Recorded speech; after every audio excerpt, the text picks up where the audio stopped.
Hello students, we had been studying about Quit India movement started by Gandhi ji. Gandhi ji के द्वारा चलाए गए भारत छोड़ो आंदोलन के बारे में हम लोग पढ़ रहे थे। In that we have studied that Lord Mountbatten declared that British India would be free but also divided। उसने ने कि कहा लॉर्ड माउंटबेटन ने कि ठीक है इंडिया को स्वतंत्र कर दिया जाएगा लेकिन इसका विभाजन भी होगा। मतलब he decided to divide India into nations, India and Pakistan, and it was done. ठीक है, तो the function of freedom was celebrating all over the country but Gandhi ji was not present in capital Delhi on the date of 15th August 1947. It means he was not celebrating that function of freedom. Instead of it, he was in Calcutta. What were Gandhiji doing in Calcutta? The Gandhiji did not attend any function nor he hoisted a flag, the national flag.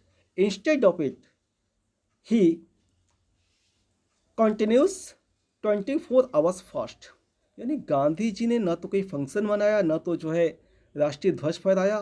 इसके बजाय यानी स्वतंत्रता मिलने के बजाय उन्होंने 24 घंटे का उपवास रखा। Why? Because he was so sorry. उन्हें इतना तकलीफ थी ना। हाँ, ही थॉट, वो सोच रहे थे that which freedom he got for unacceptable price. यानी इतनी बड़ी जो सोच भी नहीं सकते थे कीमत जिसकी लग सकती है किसकी, उस स्वतंत्रता की। बहुत मुश्किल था कि इंडिया स्वतंत्र हो सके, वो स्वतंत्रता हमने पा ली है। But the nation divided in Hindu and Muslims. लेकिन हमारा राष्ट्र दो भागों में विभाजित हो गया है। इसी बात का उन्हें दुख था और उन्होंने जो इसे सेलिब्रेट नहीं किया बल्कि 24 घंटे का उपवास रखा।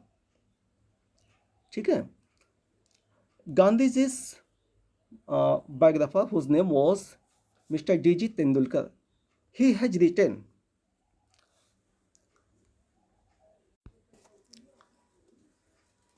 हाँ चलिए चलते हैं।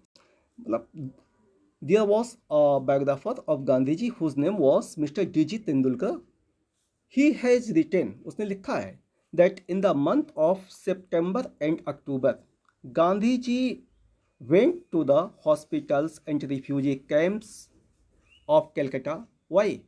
To giving consolations to distressed people। यानी जो लोग पीड़ित व्यक्ति थे यानी कि माइनॉरिटीज से बिलोंग करने वाले, उन लोगों को सांत्वना देने के लिए, चाहे वो हिंदू या मुसलमान जो भी हों, सभी जितने भी पीड़ित थे उनको सांत्वना देने के लिए गांधी जी हॉस्पिटल और जो कैंप लगे थे, रिफ्यूजी कैंप्स, वहाँ पे गए। ठीक ना। And Gandhi ji appealed to those persons that they should forget the past about their miseries and they should extend the fellowship with each other. उन्होंने कहा कि अब आप लोगों को अपने बीच की पीड़ाओं को भूल करके एक दूसरे के साथ मित्रता का हाथ बढ़ाना चाहिए। ठीक ना।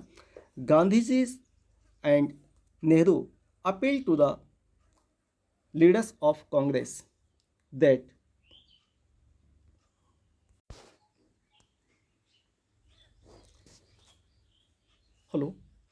Gandhiji and Nehru appealed to the leaders of Congress and also passed a resolution about the rights of minorities.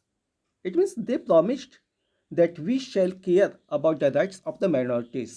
हम लोग माइनॉरिटी वर्ग के लोगों की हितों की रक्षा करेंगे, इस बात का उन्होंने जो है ऐलान किया। Because the Congress never accepted the two nation theory, क्योंकि कांग्रेस कभी भी देश का विभाजन नहीं चाहती थी। ठीक है, even accepted the partition it believed, हालांकि भारत का विभाजन हो गया था भारत और पाकिस्तान में, इसके बावजूद भी उन लोगों का कहना था that India is a land of many religions and many races and must remain so, कि हमारा भारत जो है तमाम धर्म के मानने वाले लोगों का देश है, अनेक जाति के लोगों का देश है और ऐसा ही आगे भी रहेगा। हम सबको जो है सुरक्षा प्रदान करेंगे, सबके हितों का ख्याल करेंगे, इस बात का उन्होंने ऐलान किया। What ever be situation in Pakistan, अब पाकिस्तान में चाहे जो भी स्थिति हो, उनका ये कहना था whatever be the situation in Pakistan, लेकिन India would be a democratic secular state above all citizens enjoy full rights and are equally entitled to the position of the state irrespective of the religion to which they belong। मतलब उन्होंने कहा कि पाकिस्तान में चाहे जैसे भी परिस्थितियाँ हों, लेकिन हमारा इंडिया जो एक डेमोक्रेटिक नेशन सेकुलर स्टेट रहा है, इसमें सारे नागरिकों की, चाहे किसी भी जाति से, धर्म से, किसी भी कास्ट से आते हों, उन सभी लोगों को जो है सामान्य रूप से जो सुरक्षा प्रदान की जाएगी। ठीक है। And many writers and scholars have written about Gandhi ji that those, मतलब they consider that those periods were finest hours for Gandhi ji. लोग ये समझते हैं कि वो दिन जो है गांधी जी के लिए बहुत अच्छा अवसर था, गांधी जी बहुत अपने को संतुष्ट महसूस करते थे, लेकिन नहीं, ऐसा नहीं है। After working to bring peace in Bengal he went to Delhi, यानी गांधी जी बंगाल में शांति स्थापित करने के बाद, लोगों को समझाने के बाद क्या किए, दिल्ली की तरफ जो है मूव किए। ठीक है। Where he riot on districts of Punjab, उसके बाद वो चाहते थे कि मैं पंजाब के उन हिंसात्मक जिलों में भी जाऊं जहां लोगों में जो बहुत ज़्यादा जो है मारपीट हुई है, जाके लोगों को समझाऊं, ऐसी बात उनकी थी, ये सोचे हुए थे।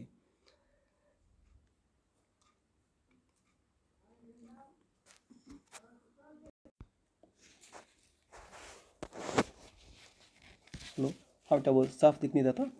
तो गांधी जी क्या कहते हैं, माइनॉरिटीज़ वाले लोगों का जो बहुत ख्याल करते थे, और ये बात जो है कुछ लोगों को बहुत बुरी लगती थी। लोग ये समझते थे कि गांधी जी तो जो है माइनॉरिटीज़ ग्रुप के हिमायती हैं।